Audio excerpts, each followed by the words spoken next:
Hello and welcome to another Huns History Nest podcast, where history is enjoyed and salvaged forever.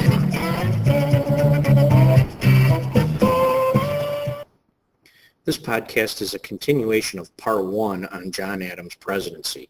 This is part 2. We left off taking a look at what is known as the XYZ Affair. And the XYZ Affair was an incident in which 3 individuals from the United States of America, seen here, the commission consisting of Charles Cotesworth Pinckney, John Marshall, and Elbridge Gerry, went to France in an effort to settle some issues that we had with the French in terms of our ships being not necessarily just taken, but stopped on the high seas because France is at war with England. And ultimately, the Jay Treaty has pushed France to think that we are allies with Great Britain. As a result of this kind of a behavior, we had 3 individuals whom are named here, but we will refer to as Monsieur X, Y, and Z historically, and that's where we end up with the title. They attempted to bribe our government into a settlement between us and France, and this, of course, upset our commissioners, who will then take word back to the United States of America.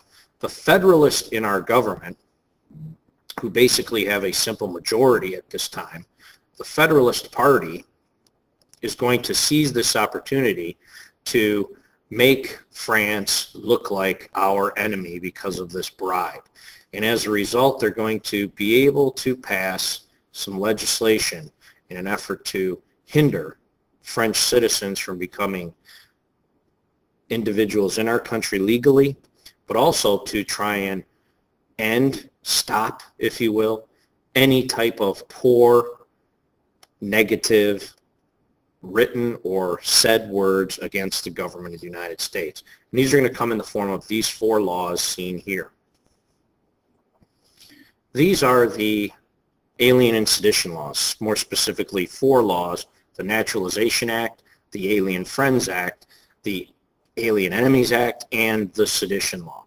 Now, as I previously stated, the Federalist government is controlled by one political party. This is the 5th Congress of the United States of America. If you notice here in the upper left, the Federalists have basically control of the Senate as well as the House. And this allows them to have a simple majority. And in having a simple majority, they're able to write any legislation that they want.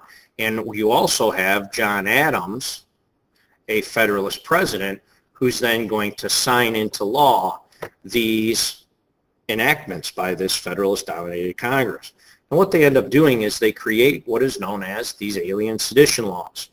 Now, the whole guise of this is this believed or perceived war with France. And because the Federalists are pushing this idea that we are possibly going to be attacked by the French government, the government and the people are more apt to do things that perhaps they might not, and that is infringe upon our individual rights and liberties. Now, we could almost use the most modern day instance of this, which is the Patriot Act. This was a law put into place after the 9/11 incident, which basically all of us are familiar with, and we deal with this at the airports, where perhaps our rights are violated in terms of searches and so forth for our safety. And this is kind of the same idea that's going on at this time with the Alien and Sedition laws with the 5th Congress. The Naturalization Act is going to make it much harder to become a resident, a legal resident in the United States.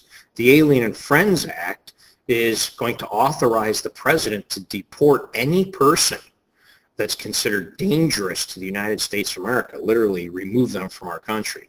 The Alien Enemies Act authorizes the president to apprehend and deport anybody if their home countries are at war with the United States of America. And in this case, we're of course talking about France specifically. Last and finally, and perhaps the most identifiable of this time period, is the Sedition Act.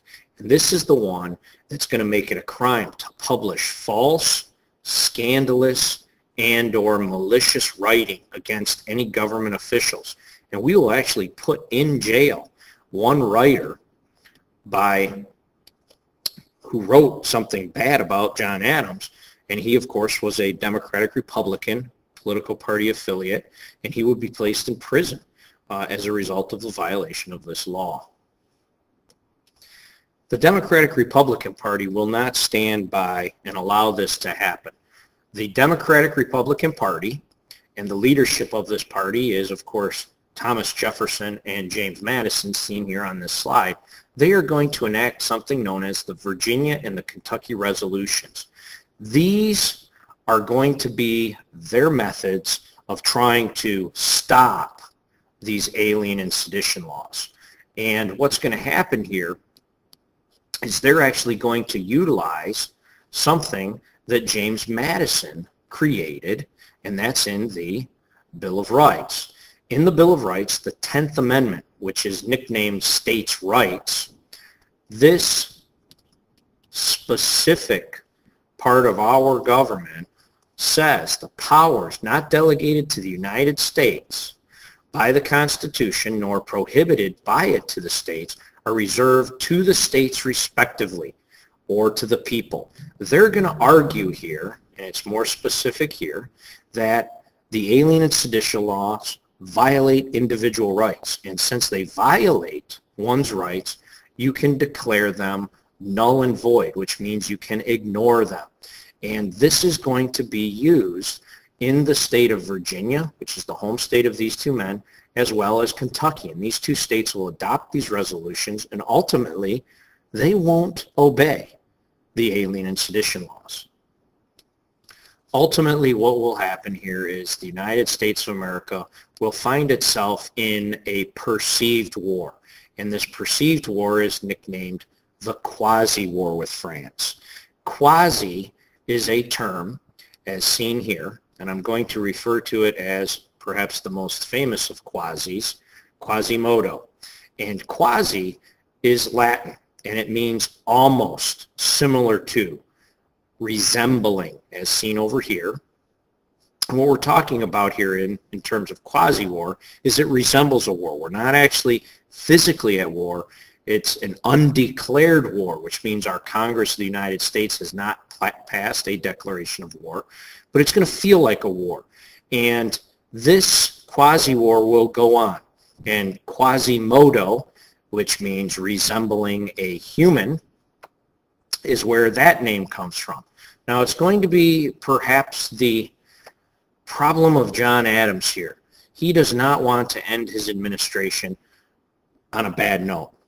And a political election year is coming up, and political parties here are using this, one side versus the other.